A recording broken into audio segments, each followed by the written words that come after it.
ಇದೀಗ ವಾಸ ಮಾಡುತ್ತಿರುವ ನಾವು ನಮ್ಮ ಮೂಲ ಅಥವಾ ನಮ್ಮ ಇತಿಹಾಸ ಈ ರಜತಗಿರಿಯಲ್ಲ.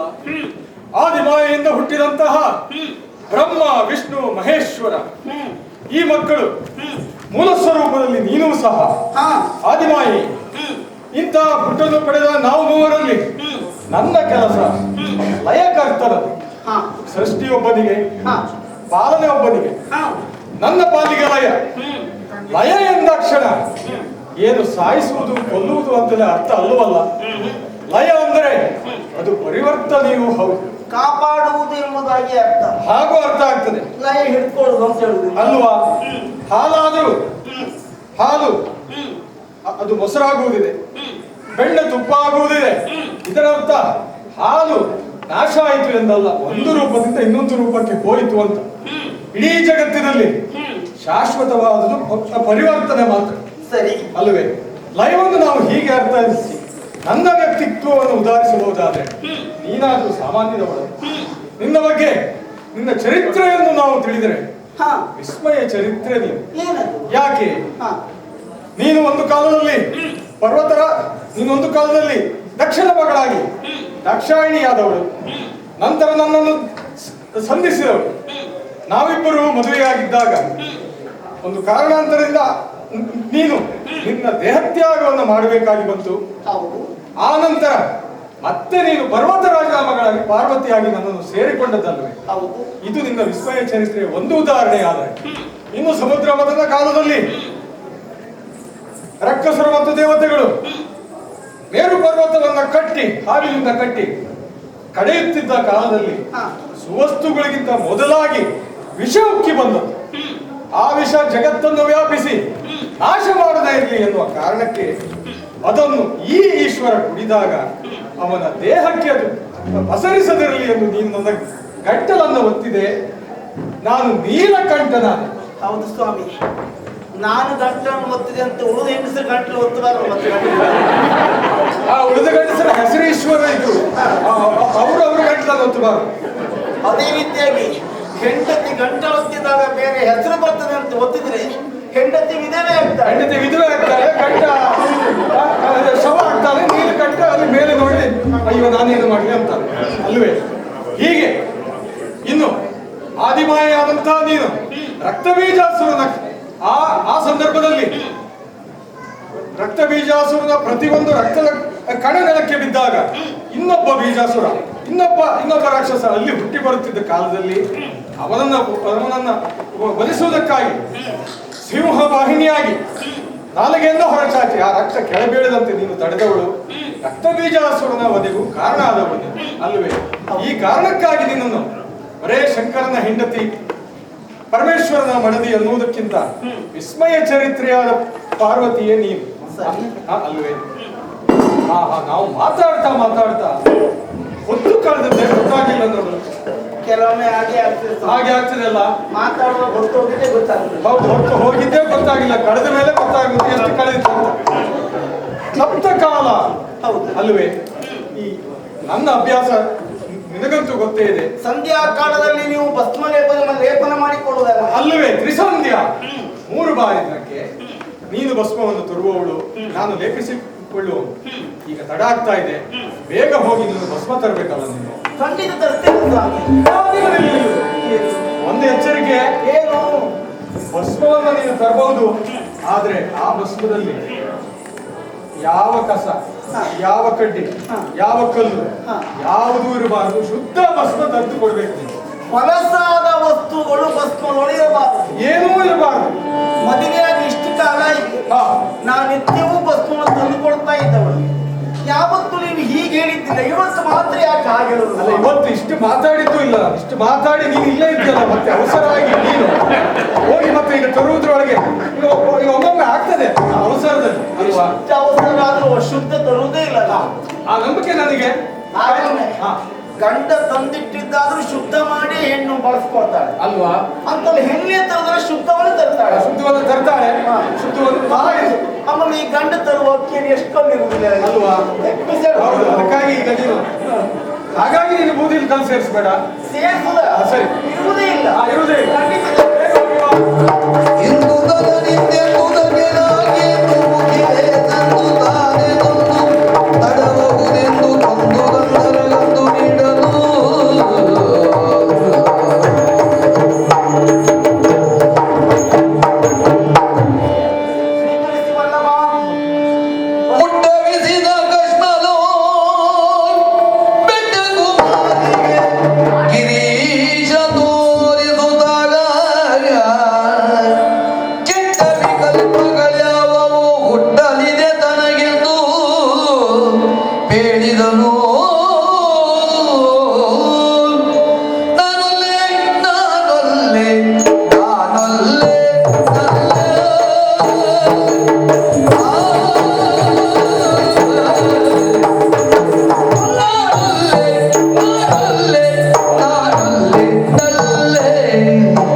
ನಾನು ಎಚ್ಚರಿಸಿದ್ದೆ. ಸಂಧ್ಯಾಕಾಲ ಹೊತ್ತು ಕಳೆದೋಗ್ತೇವೆ ಸ್ವಾಮಿ. ನಿಲ್ಲು ನಿಲ್ಲು ನಿಲ್ಲು.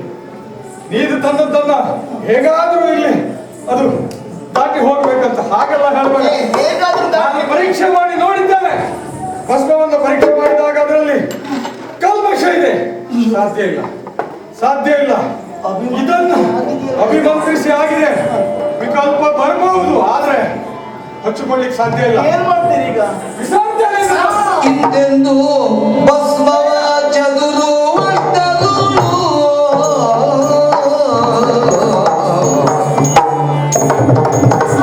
ಇಂದೆಂದು ಭಸ್ಮವ ಚದುರು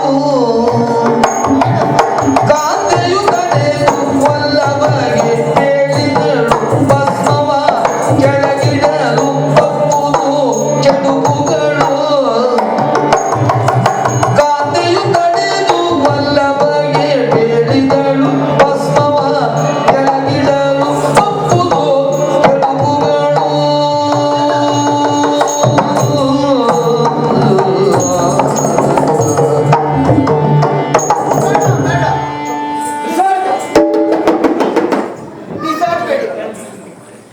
ಭಸ್ಮವನ್ನು ಅಭಿಮಂತ್ರಣ ಮಾಡಿ ಆಗಿದೆ.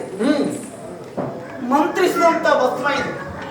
ಭಸ್ಮದ ಒಂದೊಂದು ಕಣವೂ ಜೀವಂತವಾಗಿದೆ. ಹಾಗೊಮ್ಮೆ ನೀವು ನೆಲಕ್ಕೆ ಬಿಸಾಡಿದ್ರಿ ಅಂತಾದ್ರೆ ಅದರಿಂದ ಕೆಟ್ಟದ್ದೇ ಆಗ್ತದೆ ಸ್ವಾಮಿ. ನೀವು ಲೋಕದಲ್ಲಿ ದೇವ ಅಂತ ಕರೆಸಿಕೊಂಡವರು, ನಿಮ್ಮಿಂದ ಲೋಕಕ್ಕೆ ಕೆಟ್ಟದ್ದು ಆಗಬಾರದು ತಾನೆ. ಲೋಕಕ್ಕೆ ಒಳಿತನ್ನು ಉಂಟು ಮಾಡಬೇಕು. ಶುಭಂಕರೋ ತಿಥಿ ಶಂಕರ. ಶಂಕರ ನೀವು, ನಾನಲ್ಲ. ನೀವು ನೆನಪಿಟ್ಕೊಳ್ಳಿ. ಹಾಗಾಗಿ ಹೇಳುದು, ಬಿಸಾಡುವಾಗ ಜಾಗ್ರತೆ ಮಾಡ್ಕೊಳ್ಳಿ ಸ್ವಾಮಿ. ಬೇಡ, ಹಾಗಾದ್ರೆ ಬಿಸಾಡಿದ್ರೆ ಕೆಟ್ಟ ವಿಕಲ್ಪಗಳೇ ಹುಟ್ಟಿಕೊಳ್ತವೆ. ಶಂಕರನು ಕೇಳುವಾಗೆ ಹೋದೋ, ಭಸ್ಮವನ್ನು ತಿರುವುದ ಚೆಲ್ಲಿಸಲಿಕ್ಕೆ.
ದಾನವನು ಮೇಲ್ವಾಯುತ್ತಿದೆ, ವಂಚನನು ದಿಟಗೈದ ಸುಜ್ಞಾನದಲ್ಲಿ. ನಾನೊಗೆದ ಭಸ್ಮದಿಂದಲೇ ಜನಿಸಿದನು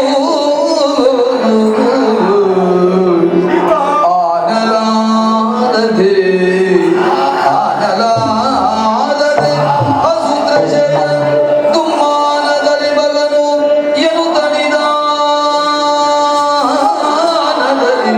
ದೈತ್ಯನ ಹಸಿವ ಮಾಡಿಸಿದ.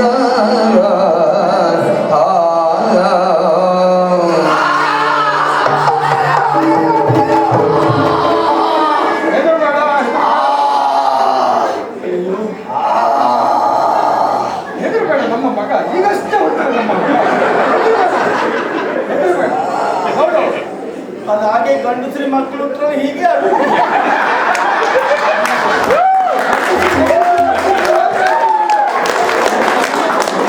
ಜೊತೆಗಿರುವಾಗ ಯಾರು ಹುಟ್ಟಿದ್ದಿಲ್ಲ. ಯಾವ ಹೆಣ್ಣೆತ್ತು ಮಗನು ಹೀಗೆ ಹೋಗುದಿಲ್ಲ. ಹೌದಪ್ಪ. ಇದು ಗಂಡಸರು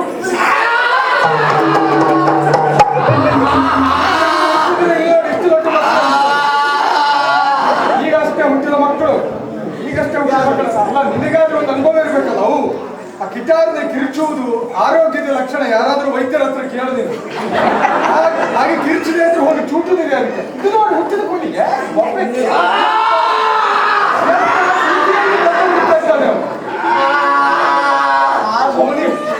ತಕ್ಷಣ ಹೀಗೆಲ್ಲ ಮಾತು ವೈದ್ಯ ಕಿಟ್ಟು ಬದ್ಕೊಂಡು ಫುಲ್ಲ ಅವನಿಗೆ ಹಸಿವೆ ಆಗಿದೆ. ಅವನ ಹಸಿವೆ ನೀರಿನ ನೋಡಿಗ ನೋಡು ನೋಡು.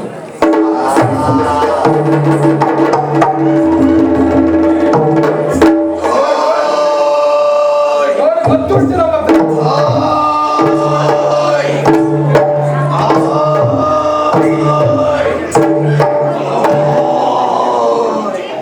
ಹಾಗೆ ಇದು ನಾವೆತ್ತಿದ್ದಾದ್ರೆ ಹಸಿವು ಅಂತ ನಮಗೆ ಗೊತ್ತಾಗ್ತದೆ. ನೀವೆತ್ತಿದ್ದಾದ್ರೆ ನಿಮ್ಗೆ ಸರಿ ಗೊತ್ತಾಗ್ತದೆ.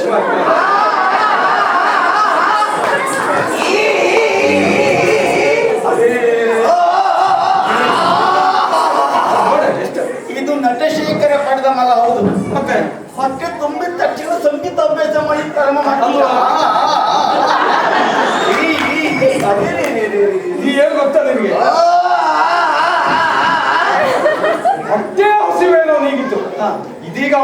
ಬೇಕಾಗಿರೋದು ಜ್ಞಾನದ ಹಸಿವು.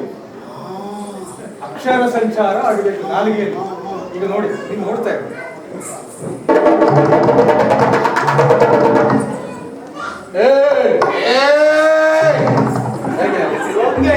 ಅಲ್ಲ, ಅದು ಹೇಗಿನ ಮಕ್ಕಳು ಪಡೆದು ಹಾಗೆ ಆಗುದೇ. ಹೇಗೆ ನೋಡೋದು? ಅಪ್ಪನಿಗೆ ಇರುವುದೇ ಅಂತ ಹೊಡೆದ ಹಾಗೆ ಮಾತು ಹೇಳಿಕೊಡ್ಬೇಕಲ್ಲ. ಹೇಳಿಕೊಳ್ಳಿ ಅಲ್ವಾ? ನಾನು ಯಾವತ್ತೂ ಬರ್ಬೋದು, ನೀನು ಹೇಳ್ಕೊಳ್ಳಿ. ಮಕ್ಕಳ ಪಾಲನೆ ಹೇಗಂತ ನೀನು ನೋಡಿ ಕಲಿಬೇಕು. ನಮಗೆ ಪೋಷಣೆ ಗೊತ್ತುಂಟು, ಪಾಲನೆ ಗೊತ್ತಿಲ್ಲ. ಏನು ಗೊತ್ತಿಲ್ಲ ನೋಡೋಣ. ಇಲ್ಲಿ ಕೇಳು. ನಾನು ನೀನು ನೀನು ಏನು ಸ್ವಂತಿಕೆ ಉಂಟು. ಮತ್ತೆ ಬರೇ ಹೇಳಿಕೊಟ್ಟಿದ್ರು ಅಲ್ಲ ಬಂಡವಾಳ. ನೋಡು ನೋಡು, ಸ್ವಂತಿಕೆ ಅಧಿಕ ಪ್ರಸಂಗಿ ಉಂಟು. ಮಕ್ಕಳಲ್ಲ. ಮತ್ತೆ ಅಪ್ಪನಲ್ಲ ಏನು ಕೇಳಿದ್ರು. ನಾನು ನಿನ್ನ ಅಪ್ಪ. ನೋಡು, ನಾನು ನಿನ್ನ ಅಪ್ಪ. ಹಾಗಲ್ಲ ಹಾಗಲ್ಲ ಹಾಗಲ್ಲ ಹಾಗಲ್ವೋ ಹಾಗಲ್ವೋ ಹಾಗಲ್ಲ. ಹಾಗಲ್ದ ನೀನು ನನ್ನ ಮಗ. ನೀನು ನನ್ನ ಮಗ, ನಾನು ನಿನ್ನ ಅಪ್ಪ, ನೀನು ನನ್ನ ಮಗ. ಏ ಮಗ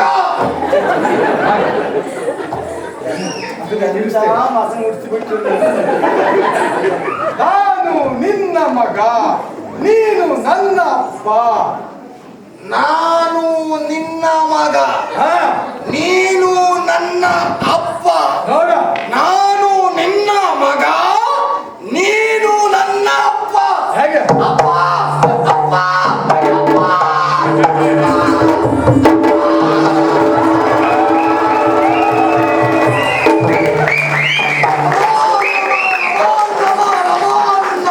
ಒಳ್ಳೆಯದಾಗಿ ಮಗ, ಒಳ್ಳೆಯದು.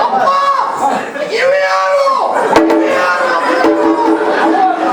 ನನ್ನನ್ನೇ ನೋಡ್ತಾ ಇದ್ದಾನೆ. ಅವ ಹಾಗೆ ಹೋಗ್ಲಾ? ನಿನ್ನ ಮೇಲೆ ಕಂಡಿದೆ ಅವನಿಗೊಂದು. ಶಭಾಷ್. ಅರೆ ನಿಮ್ಮನ್ನು ಎತ್ತಿರಿಸಿಬಿಟ್ಟ ಮಗ.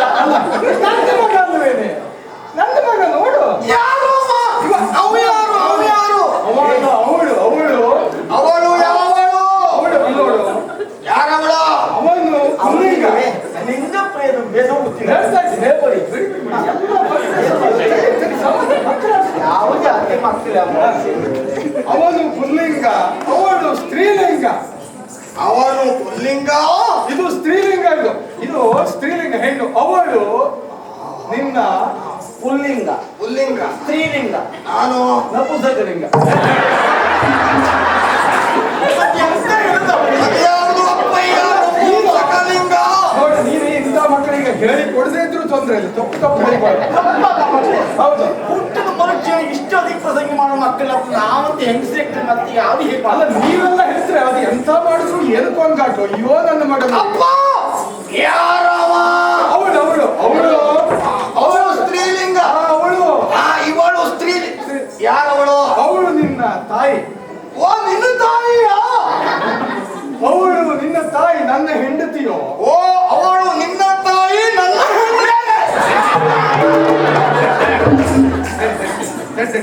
ಸರಿ ಮಾಡು ಸರಿ ಮಾಡು ಸರಿ ಮಾಡು. ನನ್ನ ವಿಷಯ ಇಲ್ಲ, ನಿಮ್ಮ ಅಪ್ಪ ಮಕ್ಕಳು ಮುಗಿಸ್ಕೊಳ್ಳಿ. ಇಲ್ಲಪ್ಪ, ಮತ್ತೆ ನಾನು ಸರಿ ಮಾಡ್ತೀನಿ. ಇಷ್ಟೆಲ್ಲ ಸರಿಯಾಗಿದೆ. ಇನ್ನೊಂದು ಸ್ವಲ್ಪ, ಇನ್ನೊಂದು ಸ್ವಲ್ಪ ತಡಿ. ಇನ್ನೊಂದು ಸ್ವಲ್ಪ. ಅವಳು ನನ್ನ ತಾಯಿ, ನಿನ್ನ ಹೆಂಡತಿ. ಹೀಗೆ ಹಾಗಲ್ವಾ? ಶೈಲಿ ಬರ್ಬೇಕು, ಶೈಲಿ ಬರ್ಬೇಕು. ಹೌದು. ಅವಳು ಅವಳು ನಿನ್ನ ತಾಯಿ, ಅವಳು ನಿನ್ನ ತಾಯಿ, ನನ್ನ ಹೆಂಡತಿ ಅಲ್ಲ. ಹಾಗಲ್ಲ, ಹಾಗಲ್ಲ. ನನ್ನ ತಾಯಿ ನಿನ್ನ ಹೆಂಡತಿ.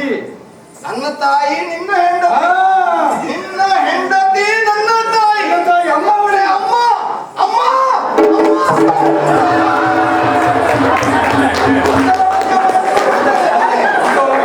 ಒಂದೊಂದೇ ಪ್ರಯೋಗ ಸಾಕು. ಅಲ್ಲ, ಒಂದ್ಸಲ ಇಟ್ಕೊಂಡು ಅಮ್ಮ ಅಲ್ವಾ? ಅಮ್ಮ ಬನ್ನಿ ಅಮ್ಮ, ಅಮ್ಮ ಬನ್ನಿ ಅಮ್ಮ. ಇಲ್ಲ ಇಲ್ಲ, ಹಾಗೆ ಇಲ್ಲ. ಏನು ಅಭಿನಯ ಮಾಡು, ದೂರಿಂದೇ ಮಾಡು ಮಾರೆ. ಅಪ್ಪ ಅಮ್ಮ ಅಪ್ಪಯ್ಯ. ಏನೋ ಓ ಯಾರಮ್ಮ?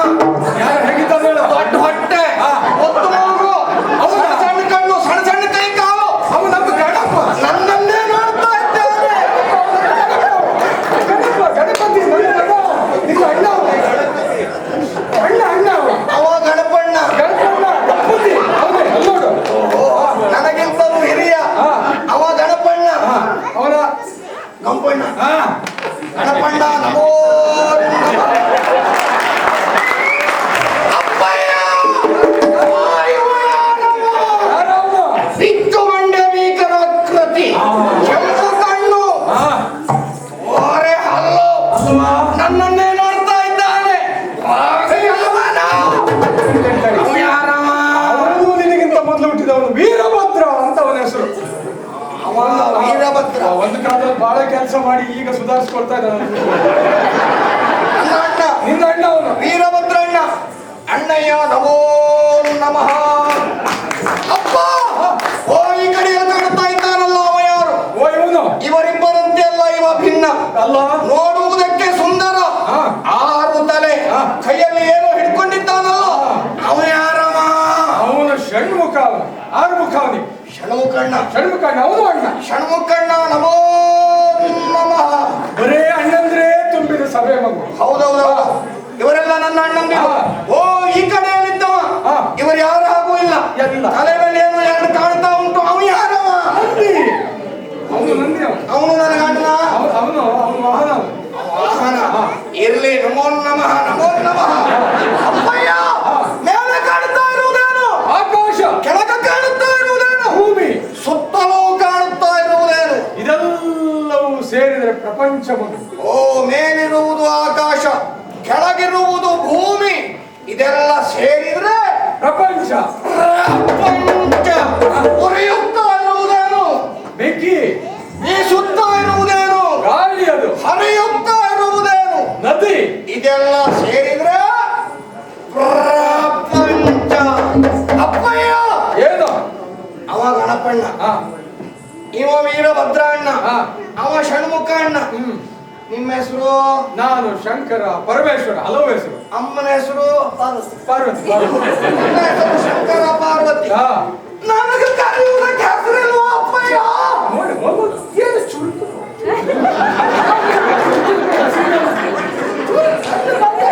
ನನ್ನ ಹೆಸರೇನು ಅಪ್ಪಯ್ಯ? ನನ್ನ ಹೆಸರೇನು? ನೋಡು, ಒಂದು ಸೃಷ್ಟಿ ಮಾಡಿ ಛೆ, ನನಗೆ ಹೆಮ್ಮೆ ಆಗುದು.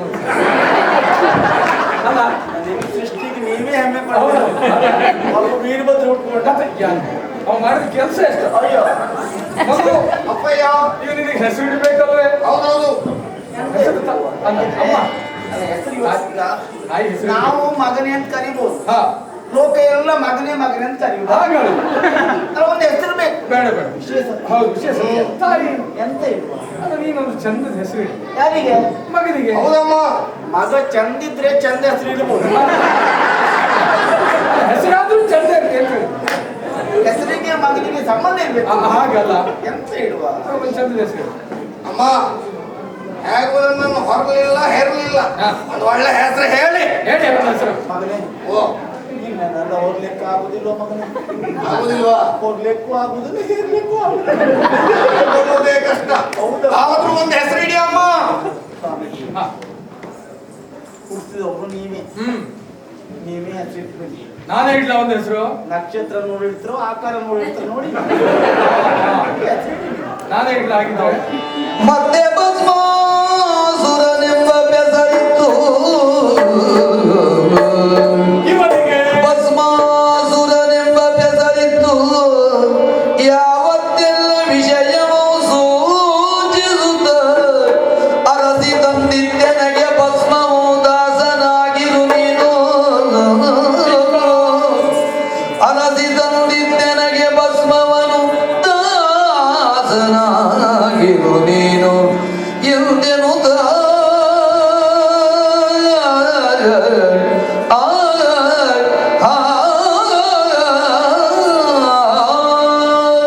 ಬಹಳ ಯೋಚಿಸಿದೆ. ಈತನ ಹುಟ್ಟಿದ ಕ್ಷಣವನ್ನು ನೆನಪು ಮಾಡಿದರೆ ಬೂದಿಯನ್ನು ಕೊಡವಿದಾಗ ಅದರಿಂದ ಎದ್ದು ಬಂದವನಲ್ಲವೇ ಇವನು? ಭಸ್ಮದಿಂದ ಹುಟ್ಟಿದವನವ ಅಲ್ವಾ? ಬರುವ ಕಲ್ಮಶ ಇತ್ತಲ್ಲ, ಅದರಿಂದ ಹುಟ್ಟಿದವ. ನಿನಗೆ ಅದೇ ಕಾಣಿಸ್ತಾ ಇದೆ ಇನ್ನು. ಅಪ್ಪಯ್ಯ ಹೆಸರು ಹೇಳಿ. ಭಸ್ಮದಿಂದ ಹುಟ್ಟಿದವನಾದ್ರಿಂದ, ಅಸುರಾಕೃತಿಯನ್ನು ಹೊಂದಿದವನಾದ್ರಿಂದ ಆದ್ದರಿಂದ ನಿನ್ನ ಹೆಸರು ಭಸ್ಮಾಸುರ. ಭಸ್ಮದಿಂದ ಹುಟ್ಟಿದವ, ಆ, ಅಸುರರ ಕೃತಿಯನ್ನು ಪಡೆದವ. ಆ. ಆದ್ದರಿಂದ ನನ್ನ ಹೆಸರು ಭಸ್ಮಾಸುರ. ಭಸ್ಮಾಸುರ, ಭಸ್ಮಾಸುರ.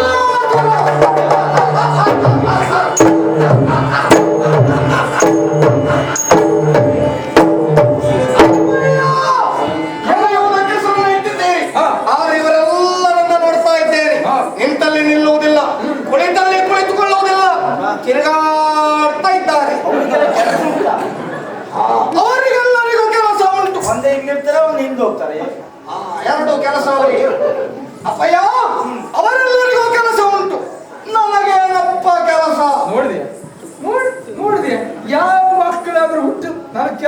ಕೆಲಸ ಬೇಡ ಅನ್ನೋ ಮಕ್ಕಳೇ ಇರುವುದು ಮಕ್ಕಳಿಗೆ.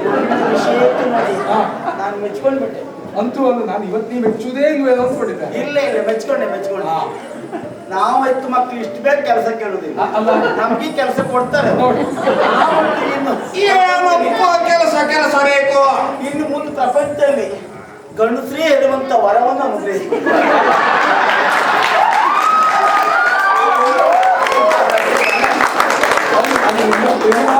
ಯಾವ್ದೋ ಬೇರೆ ಪ್ರಸಂಗ ಇದು ಬೇರೆ ಕಡೆ ಹೋಗ್ತಾ ಇದ್ದೇವೆ ಎಲ್ಲ. ಈಗ ಹಾಗಿದ್ರೆ ಬಸವಾಸುರ ಅಂತ ಹೆಸರಿಟ್ಟಾಯ್ತು, ಅವನಿಗೆ ಏನು ಕೆಲಸ ಕೊಡುದು? ನೋಡಿ ನೀವೇ ಕೊಡಿ. ಏನು ಕೊಡುದು ಹಾಗಿದ್ರೆ ಅವನಿಗೆ ಕೆಲಸ ಏನು? ಏನಪ್ಪ ನನಗೆ ಕೆಲಸ? ಇಷ್ಟು ದಿನ ಕಾಲ ಅವನು ನನಗೆ ಭಸ್ಮವನ್ನ ತಂದು ಕೊಡ್ತಿದ್ದವಳು ನೀನು ಅಲ್ವಾ? ಅಲ್ಲ ತಡಿ, ನಿಲ್ಲ ನಿನಗೆ ಬಹಳ ಕೆಲಸ ಇದೆ. ಇಲ್ಲ ನನಗಲ್ಲ, ನೀವು ಒಂದೇ ಕೆಲಸ ಅಲ್ಲ, ಒಂದೇ ಕೆಲಸ ಅಲ್ಲ ಅಲ್ವಾ ನಿನಗಿರೋದು. ಇನ್ನು ಮುಂದೆ ನಿನ್ನ ಕೆಲಸ ನನ್ನ ಭಕ್ತರ ಎಲ್ಲಿ ಸತ್ತು ಹೋಗಿದ್ದಾರೆ, ಎಲ್ಲಿ ಅವರನ್ನು ಸುಟ್ಟಿದ್ದಾರೆ ಅದು ನೋಡಿ ಅಲ್ಲಿಂದ ನನಗೆ ನನ್ನ ಭಕ್ತರ ಶುದ್ಧ ಭಸ್ಮವನ್ನು ಚಿತಾಭಸ್ಮವನ್ನು ತಂದು ಕೊಡು. ಅಂದರೆ ಇನ್ನು ಮುಂದೆ ನನ್ನ ಕೆಲಸ ಭಸ್ಮವನ್ನು ತಂದು ನನಗೆ ಕೊಡು. ಇಷ್ಟು ದಿನ ನಾ ಮಾಡ್ತಾ ಇದ್ದೆ, ಅಮ್ಮ ಮಾಡ್ತಾ ಇದ್ದ ಕೆಲಸ ಇನ್ನು ನಾ ಮಾಡುವ ಕೆಲಸ ನಿನಗೆ. ಅಂದ್ರೆ ಇನ್ನು ಮುಂದೆ ಅಮ್ಮ ನಿಮಗೆ ಏನೇನು ಕೆಲಸ ಮಾಡ್ತಿದ್ರು ಅಷ್ಟು ನಾ ಮಾಡಬೇಕು.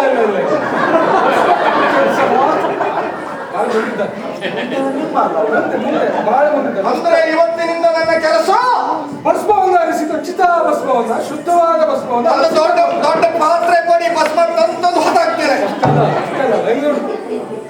ಅಷ್ಟೇ ಅಷ್ಟೇ ಅಷ್ಟೇ ಸಾಕು. ಅಮ್ಮ ನಾನು ನಿತ್ಯವೂ ಭಸ್ಮವನ್ನು ತರೋದು ಇದರಲ್ಲಿ. ಈ ಪಾತ್ರವ ಸಣ್ಣದಾಯ್ತು, ಅವ್ರಿಗೆ ಸಾಕಾಗ್ತದೆ. ಅದು ಮೈಗೆಲ್ಲ ಲೇಪಿಸಿಕೊಳ್ಳುದಲ್ಲ, ಮತ್ತೆ ಅದಕ್ಕೊಂದು ಸ್ಥಳ ಉಂಟು, ಅದಕ್ಕೆ ಸಾಕಾಗ್ತದೆ. ಆಗ್ಲಿ ಹಾಗಾಗಿ ಇದು ನಾ ಮಾಡುವ ಆಜ್ಞೆ ಅಲ್ಲ, ಮತ್ಯಾರ ಆಜ್ಞೆ? ನಿನ್ನ ತಂದೆಯಾದಂತ ಹರನಾಜ್ಞೆ. ಇದು ನನ್ನ ಪಾಲಿಗೆ ಹರನಾಜ್ಞೆ. ನಮೋ